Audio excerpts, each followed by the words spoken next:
Hey guys, in this video, I'll be walking you through how you can download Amazon product video. Alright, let's begin.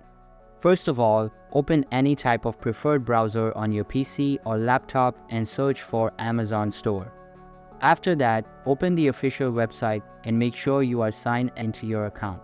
Now, you just need to open the product whose video you would like to download.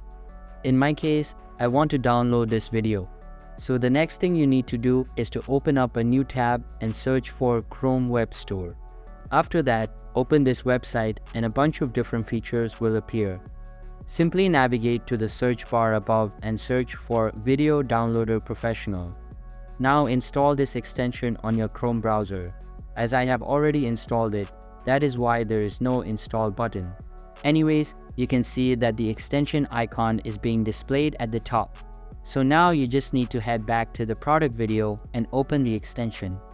Once you do that, all of the available videos will be available for you to download. Simply select the preferred one and click on the download button. So that's basically how you can download Amazon product video.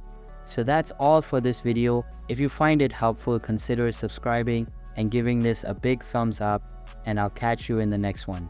Thanks.